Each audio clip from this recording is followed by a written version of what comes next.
Oi, pessoal. Meu nome é Jennifer, sou professora de História e na aula de hoje vamos falar sobre o processo que levou à abdicação de Dom Pedro.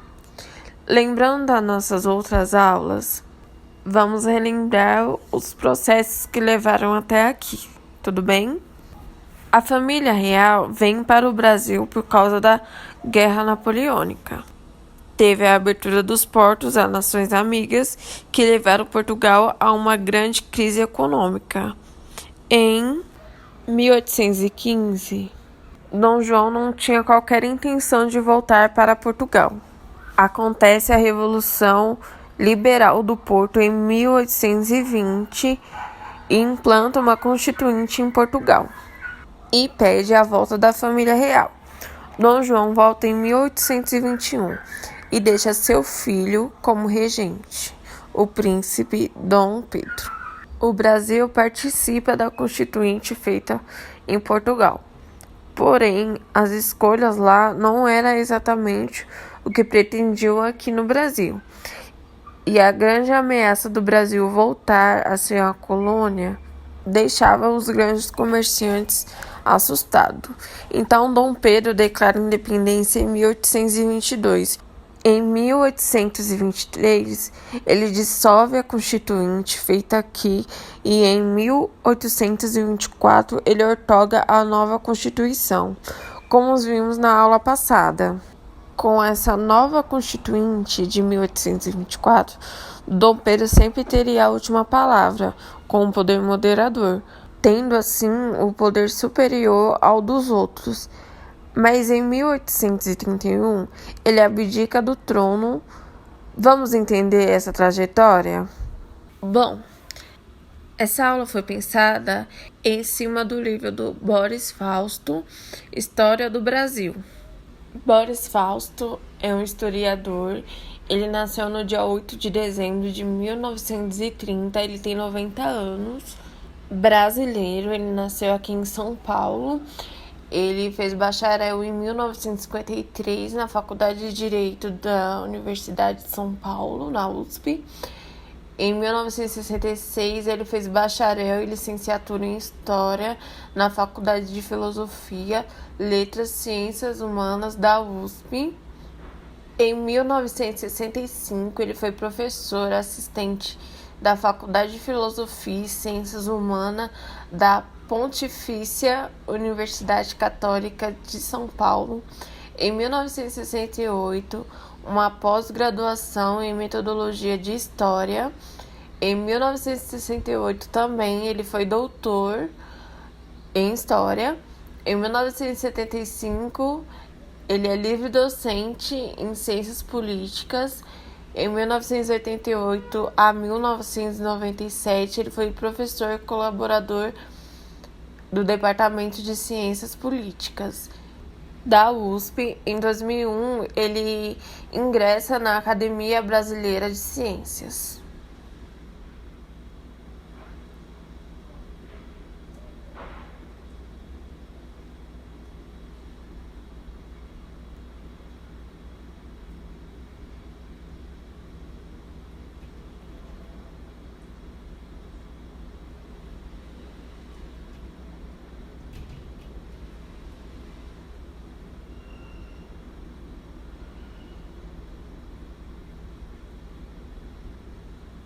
Vamos lá? Um dos muitos conflitos que ocorreram durante esse final do primeiro reinado foi o conflito da Cisplatina. Em 1825, uma das rebeliões herdada por uma ocupação da Banda Oriental proclama assim a separação do Brasil e a corporação da província do Rio do Prata, que futuramente será a Argentina. A Guerra Cisplatina ocorreu de 1825 a 1828. A região da Cisplatina, que hoje é o Uruguai, era um local de muitas disputas no período colonial. Bom, vamos voltar um pouquinho. Quando Dom João vem para cá, pro Brasil, ele invade esse local e ele renomeia e coloca o nome de Cisplatina. É agregada ao território brasileiro. A ocupação da Cisplatina já aumentou as tensões e o desgaste que existiam na região. Não podemos esquecer que essa província manda representantes para a Assembleia Constituinte de Portugal. Em 1823, ela participa da Constituinte. Em 1825, eles declaram a separação. Eles tinham o objetivo de se anexar às Províncias Unidas, por mais que tinha alguns que defendiam apenas a independência. O Brasil, quando se coloca nessa guerra, ele tinha o objetivo de acabar com o conflito e tomar o controle da região. Nessa guerra, houve a Batalha de Ricão das Galinhas, a Batalha de Jucal e a Batalha de Ituzaingó. A Batalha de Ricão das Galinhas foi travada em setembro de 1825. As tropas brasileiras foram derrotadas. Já a Batalha de Jucal, ela aconteceu, era uma batalha naval, né? Ela aconteceu em fevereiro de 1827 na Marinha Brasileira e a Marinha foi derrotada. Na Batalha de Ituzaingó, a batalha foi travada no dia 20 de fevereiro de 1827 e novamente os brasileiros foram derrotados. A Guerra Cisplatina foi um desastre militar, sem contar a parte econômica para os dois lados. Lembrando que o Brasil já não estava muito bem economicamente. Primeiro que Dom João leva todo o ouro que tinha no Banco do Brasil para Portugal. Segundo, do valor que pediu emprestado pelos ingleses para o reconhecimento de Portugal. Essa guerra só vai acabar com a mediação da Inglaterra, que estava com interesses de restaurar as transações comerciais, que se resultou em um tratado assinado pelas duas partes, assim dando fim ao conflito e garantindo o surgimento do Uruguai como um país independente. Bom, agora vamos para as consequências dessa guerra. Para os dois países, houve uma enorme crise econômica. O recrutamento era através da força. Como Dom Pedro não tinha tropa o suficiente, ele começa a contratar tropas no exterior. A maioria dessas pessoas que ele contratou do exterior eram pessoas pobres que nada tinham de militar, que se inscreveram com interesse de se tornarem proprietários de algo aqui no Brasil. Contratam também mercenários alemães e irlandeses. Bom, pessoal, essa é a nossa primeira imagem do conflito Cisplatina. Essa pintura é de João Manuel Blenis.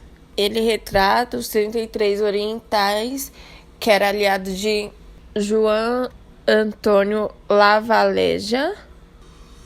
Esse grupo declara a separação da Cisplatina do Brasil e a corporação às províncias do Rio do Prata.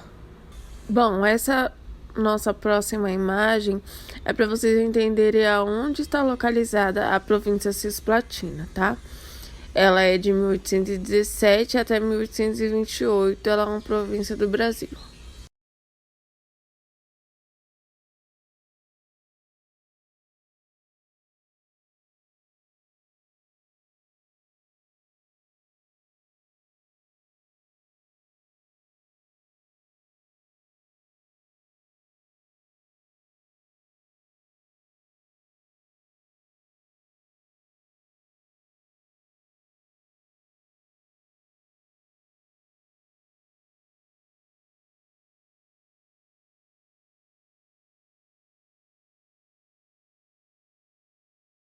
Bom, agora vamos falar da parte econômica. Lembrando que Dom Pedro contrata os mercenários E chega um tempo que ele para de pagar esses mercenários, para de pagar o exército. Então, em julho de 1828, os mercenários irão fazer motins.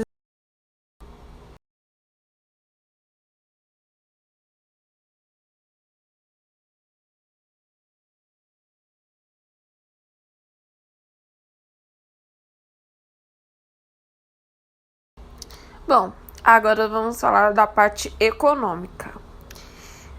Lembrando que Dom Pedro contrata os mercenários e chega um tempo que ele para de pagar esses mercenários, para de pagar o exército. Então, em julho de 1828, os mercenários irão fazer motins no Rio de Janeiro. Então, Dom Pedro recorre à proteção naval dos ingleses e franceses, sem contar da parte humilhante, que é pedir ajuda para os ingleses e franceses. Os gastos com a guerra agravaram ainda mais o problema econômico do Brasil.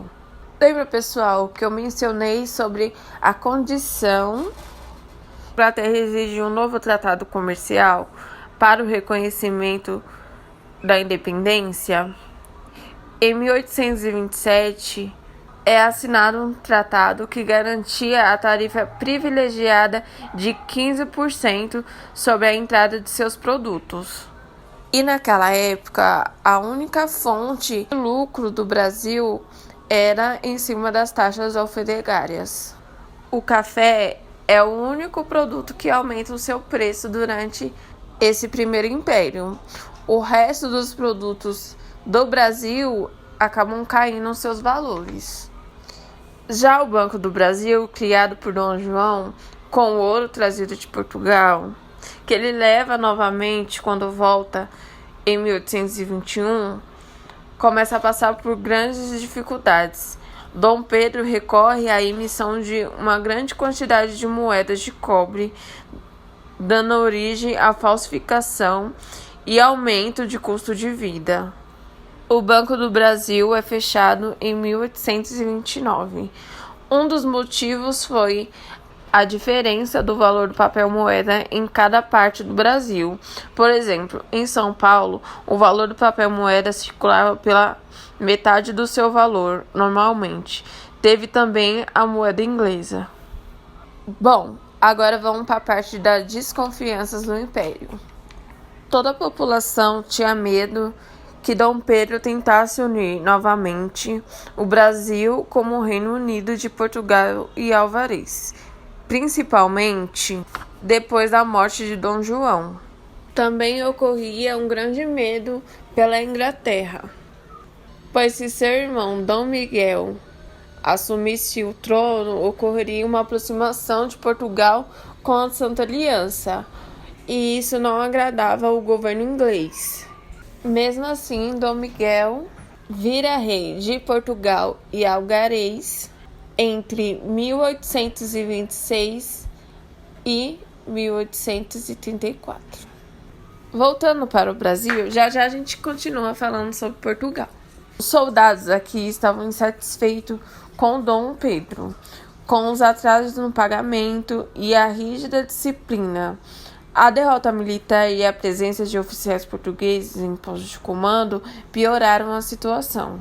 Com as tensões na Assembleia, as tensões econômicas, tudo isso teve também a crítica pela imprensa. Em 13 de março de 1831, acontece a Noite das Garrafadas. Haviam muitas críticas sobre Dom Pedro, principalmente por ele ter um governo totalmente autoritário. Ele chega até a processar o jornalista Borges da Fonseca. Com a imagem manchada, Dom Pedro decide fazer uma série de viagens pelas províncias, na tentativa de diminuir os opositores do seu governo. Sendo hostilizado pelos mineiros, dia 11 de março, Dom Pedro volta para o Rio de Janeiro. No dia 13, os portugueses do Rio de Janeiro resolvem fazer uma grande festa para Dom Pedro. Porém, os brasileiros revoltosos começam a atacar com pedras e garrafas. O conflito durou 3 dias. até a chegada da força militar.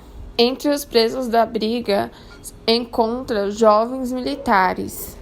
Esse episódio foi muito importante para a crise política e para a abdicação de Dom Pedro. Por fim, Dom Pedro abdica do trono no dia 7 de abril de 1831, a favor de seu filho, Dom Pedro II.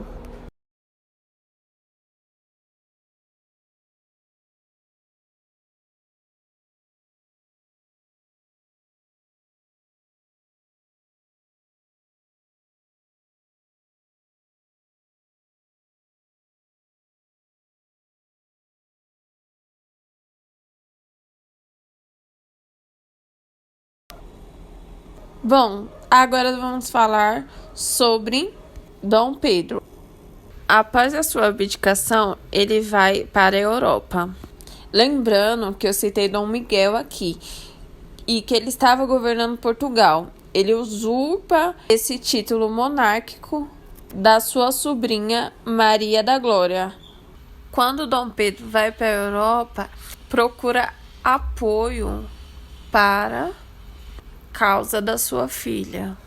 Após ter arma e dinheiro, vai para a Grã-Bretanha e Irlanda e reúne 7.000 soldados. Com isso, ele vai para Portugal para libertar os liberais na guerra contra os miguelistas. O regresso de Dom Pedro desencadeia a Guerra Civil de Portugal, de 1831 a 1834.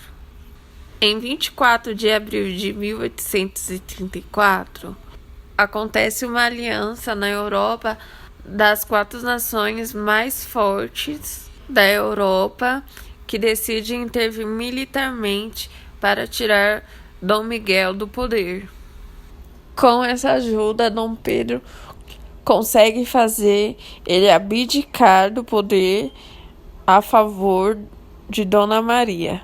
Segundo, assinada assim no dia 26 de maio de 1834.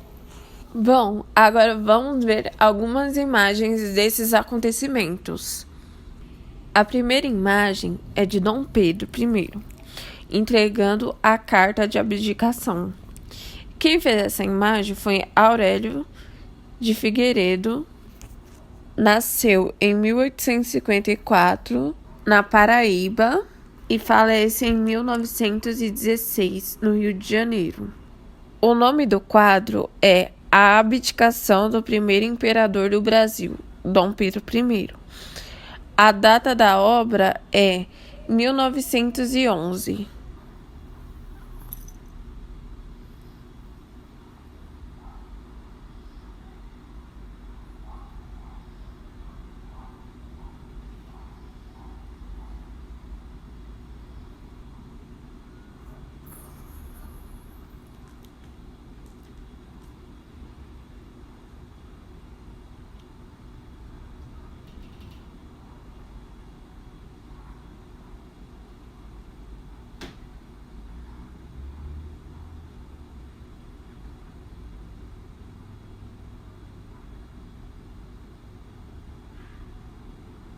Essa imagem representa a Guerra Civil de Portugal.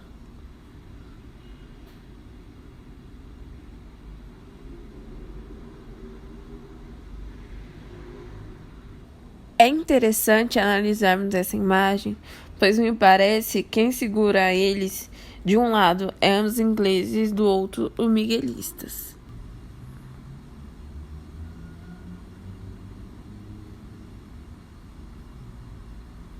Essa imagem também significa parte da Guerra Civil de Portugal.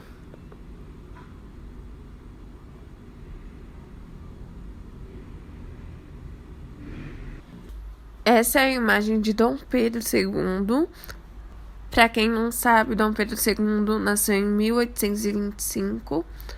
Ele é filho de Maria Leopoldina. Ele é o 7º filho do casal. Sua mãe falece quando ele tinha 1 ano de idade. Ele só irá assumir o poder em 1840, com o golpe da maioridade. Essa também é uma imagem de Dom Pedro, porém uma imagem quando ele já está mais velho.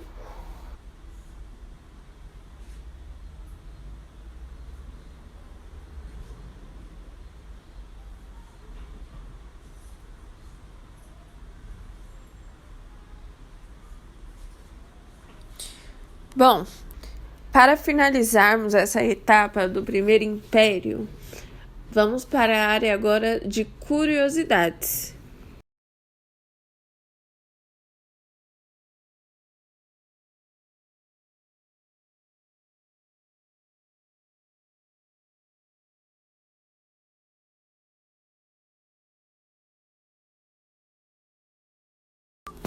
Bom, a nossa primeira curiosidade é que as mulheres casavam-se muito novas.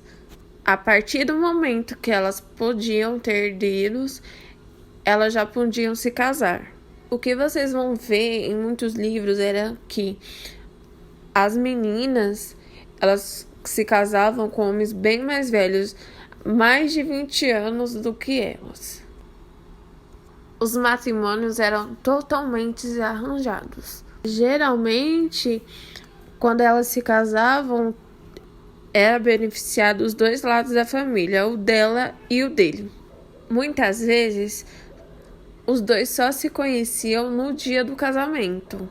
Vamos pegar, por exemplo, o casamento de Dom João e Carlota Joaquina, princesa da Espanha e mãe de Dom Pedro I. Ela se casa com 10 anos de idade com Dom Pedro de Bragança, por um acordo entre os países. Bom, a segunda curiosidade é que Dom Pedro II vai ser o primeiro imperador brasileiro. Ele nasce aqui no Brasil e ele ainda é carioca.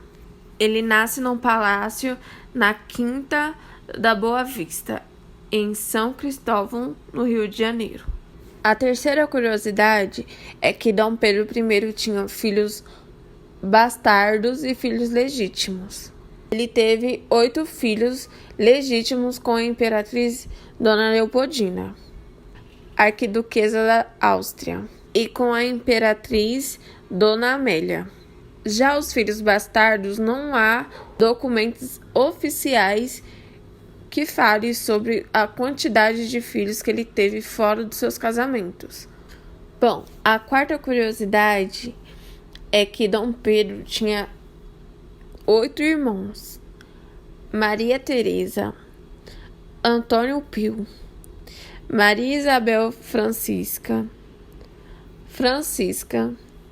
Isabel Maria, Miguel I, Maria da Assunção, Ana de Jesus. Todos eles, inclusive Dom Pedro I, eram filhos de Dom João VI e Carlota Joaquina de Bourbon. Agora vamos para a quinta curiosidade: a chegada de Dom Pedro ao Brasil. Dom Pedro chega ao Brasil com apenas 9 anos. A sexta curiosidade é os nomes gigantes. Naquela época, quando as crianças nasciam, era usado como método para a escolha do nome a homenagem aos descendentes.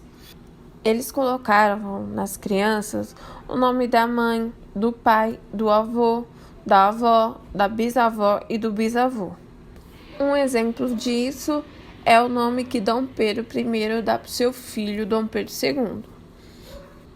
Pedro de Alcântara, João, Carlos, Leopoldo, Salvador, Bibiano, Francisco, Xavier, de Paula, Leocádio, Miguel, Gabriel, Rafael, Gonzaga, de Bragança, Bourbon.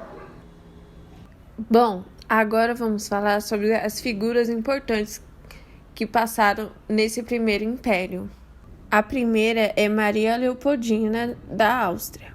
Ela nasceu em Viena, dia 22 de janeiro de 1797, e falece no Rio de Janeiro no dia 11 de dezembro de 1826. Ela foi arquiduquesa da Áustria e a primeira esposa do imperador Dom Pedro I, a imperatriz consorte do Império do Brasil, em 1822. Ela era filha do imperador Francisco da Áustria e sua segunda esposa, Maria Teresa. Também foi cunhada do imperador Napoleão Bonaparte, que casou com a sua irmã mais velha, Maria Luísa. Ela é considerada uma das principais articuladoras do processo de independência. A cerimônia do casamento de Dom Pedro e Leopoldina foi celebrado pelo arcebispo de Viana. Foi realizado numa terça-feira, no dia 13 de maio de 1817. O casamento foi realizado por uma procuração na igreja de Santo Agostinho, em Viena. Como Dom Pedro estava aqui no Brasil, ele é representado pelo tio de Dona Leopoldina. Dona Leopoldina e Dom Pedro só vão se ver pela primeira vez depois de 5 meses, no dia 5 de novembro. A parte da regência dela a gente já falou em outra aula. Agora vamos falar sobre as traições do seu marido com Domitila. Dom Pedro nomeia Domitila como dama de companhia da imperatriz. Todos sabiam que Domitila era amante de Dom Pedro, e alguns acontecimentos foram deixando a imperatriz totalmente humilhada, deixando ela abalada moralmente e psicologicamente. Em cartas, ela desabafava com sua irmã Maria Luísa, que morava na Europa.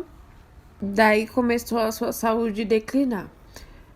Desde o início de novembro de 1826, a imperatriz não se encontrava bem de saúde, tendo cólicas, vômitos, sangramentos, delírios foram frequentes nas últimas semanas de sua vida, onde a sua saúde definhou rapidamente. Dona Leopoldina era muito querida por todo o povo brasileiro. Sua popularidade naquela época era bem maior do que Dom Pedro. O povo do Rio de Janeiro começou a acompanhar a gravidade da doença de Dona Leopoldina. Ela chega a enviar uma carta para a irmã dela na Europa, falando sobre as coisas que estavam acontecendo. Na carta estava escrito: minha adorada mana, reduzida ao mais deplorável estado de saúde e tendo chegado ao último ponto da minha vida em meio dos maiores sofrimentos. Terei também a desgraça de não poder eu mesma explicar-te todos aqueles sentimentos que há tanto tempo existiam impressos na minha alma. Minha mana, não tornarei a vê-la. Não poderei outra vez repetir que te amava, que te adorava. Pois, já que não posso ter esta tão inocente satisfação igual a outras muitas que não me são permitidas, ouve o grito de uma vítima que de tu reclama, não vingança, mas piedade e socorro do fraternal afeto para os meus inocentes filhos, que órfãos vão ficar, em poder de si mesmo ou das pessoas que foram autores das minhas desgraças, reduzindo-me ao estado que me acho, de ser obrigada a servir-me de intérprete para chegar até tu aos últimos rogos da minha aflita alma. A Marquesa de Aguiar, de quem bem conheceis o zelo e o amor verdadeiro que por mim tem, como repetidas vezes te escrevi, essa única amiga que tenho é quem lhe escreve em meu lugar. Há quase 4 anos, minha adorada mana, como te tenho escrito, por amor de um monstro sedutor, me vejo reduzida ao estado da maior escravidão e totalmente esquecida pelo meu adorado Pedro. Ultimamente, acabou de dar-me a última prova de um total esquecimento a meu respeito, maltratando-me na presença daquela mesma que é a causa de todas as minhas desgraças. Muito e muito tinha a dizer-te, mas faltam-me forças para me lembrar de tão horroroso atentado que será sem dúvida a causa da minha morte.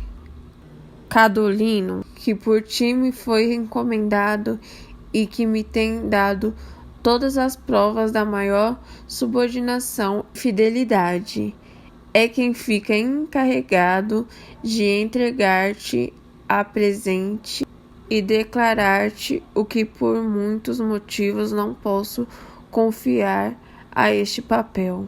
Tendo ele todas as informações que são precisas sobre esse artigo, nada mais tenho a acrescentar, confiando inteiramente na sua probidade, honra e fidelidade. Faltaria ao meu dever se, além de ter declarado ao Marechal e a Cadolino que tenho dúvidas contratadas para sustentar os pobres que de mim reclamaram algum socorro, e para as minhas despesas particulares, não dissesse a ti que o Fleck de quem tenho muitas vezes escrito é digno de toda a tua consideração e de meu augusto pai, a quem peço-te remeter a inclusa. Este virtuoso amigo, além de ter se sacrificado e comprometido a si mesmo e seus negócios para me servir, não desprezou meio algum para me procurar corros.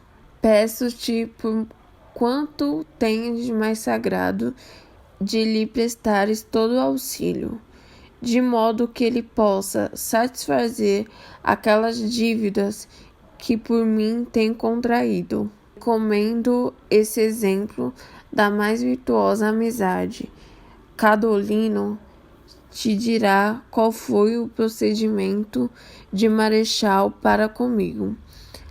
A Marquesa de Aguiar fica encarregada de dar a ti os mais miúdos detalhes sobre quanto diz respeito às minhas queridas filhas.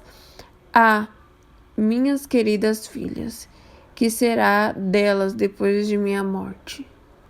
É a ela que entreguei a sua educação, até que o meu querido Pedro, não dispõe o contrário. Adeus, minha adorada mana. Permita o ente supremo que eu possa escrever-te ainda outra vez, pois que será o final do meu estabelecimento. Bom, pessoal, essa é a carta que a Duquesa de Aguiar escreve para Dona Leopoldina no dia 8 de dezembro, 3 dias antes da sua morte.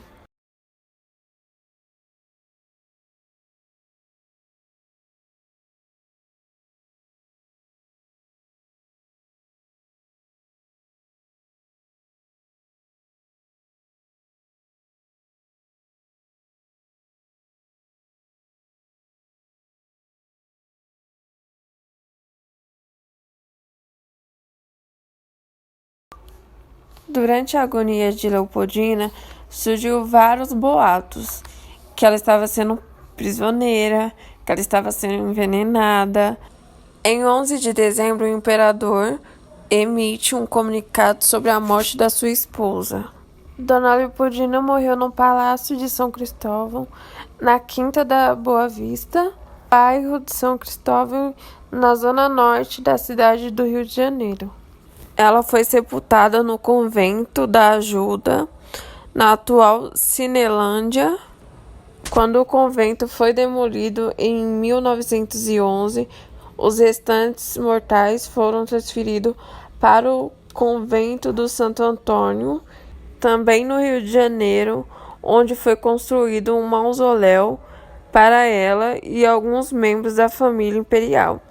Em 1954, foi transferida definitivamente para o sarcófago de granito verde ornado de ouro na Capela Imperial sob o monumento do Ipiranga, na cidade de São Paulo.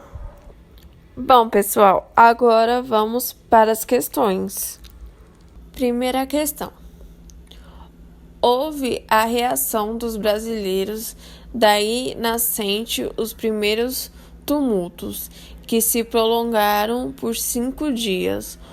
O comandante militar brasileiro, que maior prestígio, como os irmãos Lima e Silva, um deles pais do futuro Duque de Caxias, aderiram à revolta. Por fim, Dom Pedro foi forçado a abdicar em favor de seu filho, Dom Pedro II, a 7 de abril de 1831. Quais fatores levaram à abdicação de Dom Pedro? 1. A insatisfação da sociedade.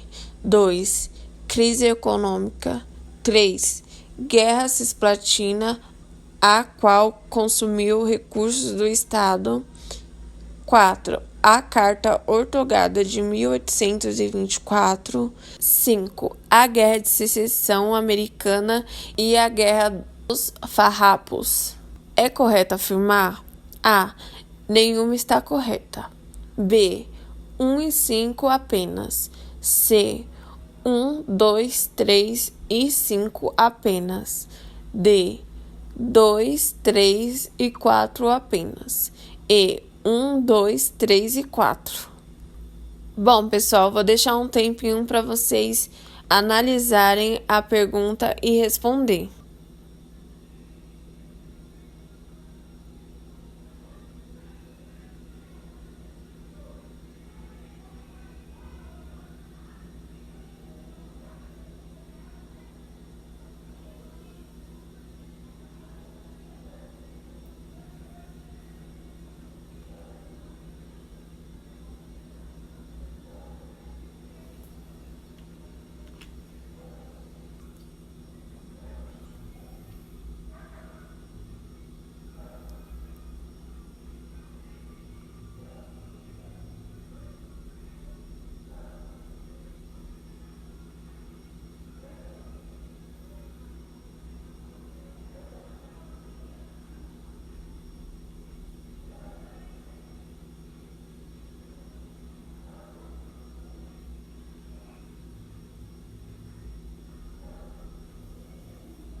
Bom, vamos lá? Vamos ler novamente a questão. Houve reação dos brasileiros, daí nascendo os primeiros tumultos, que se prolongaram por 5 dias. Os comandantes militares brasileiros de maior prestígio, como os irmãos Lima e Silva, um deles pai do futuro Duque de Caxias, aderindo à revolta. Por fim, Dom Pedro foi forçado a abdicar em favor de seu filho, Dom Pedro II, a 7 de abril de 1831. Quais fatores levou à abdicação de Dom Pedro? 1. A insatisfação da sociedade. 2. Crise econômica. 3. Guerra cisplatina, a qual consumiu recursos do Estado. 4. A Carta Ortogada de 1824. 5. A Guerra de Secessão Americana e a Guerra dos Farrapos. Bom, antes de escolhermos entre a alternativa A, B, C, D e E, a gente vai analisar qual dessas 5 alternativas da parte de cima está correta. A primeira, a insatisfação da sociedade. Realmente, houve a insatisfação da sociedade, principalmente depois que ele dissolve a Câmara e coloca a Constituição de 1824. 2. A crise econômica também foi uma grande causa para a abdicação de Dom Pedro e a insatisfação popular. 3. A Guerra Cisplatina, a qual consumiu recursos do Estado. Também foi uma grande parte para a abdicação de Dom Pedro, porque a Guerra Cisplatina ela consumiu muito do Estado, dinheiro, e também ele contratou soldados estrangeiros para cá para o Brasil. Então, consumiu muito recurso e também teve o tumulto dos mercenários que foram contratados para a Guerra de Cisplatina, que foi causando o desmonte da imagem de Dom Pedro. 4. A Carta Ortogada de 1824.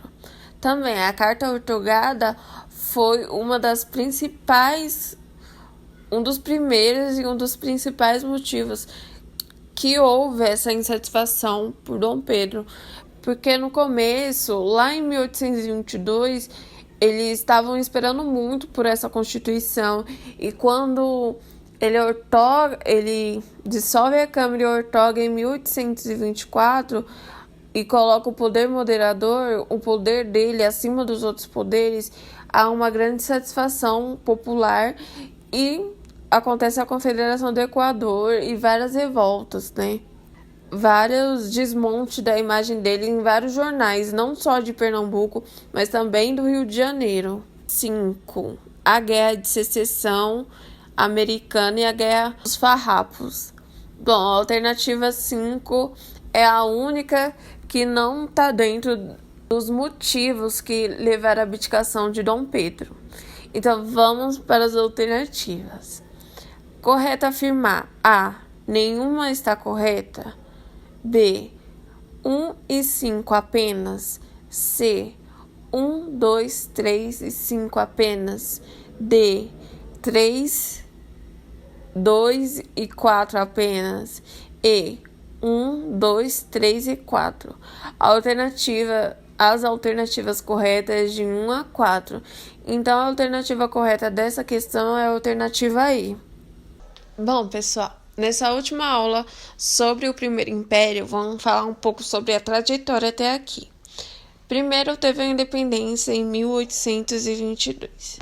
Depois veio as lutas de independência, que eram os conflitos que estavam ocorrendo em algumas partes do Brasil. Depois veio o reconhecimento das outras nações. Depois ele dissolve a Constituinte. Vem a nova Constituição em 1824. Depois a Confederação do Equador. A Guerra Cisplatina. E, por fim, a abdicação de Dom Pedro. Bom, pessoal, essa foi a nossa aula. Tchau, tchau, até a próxima.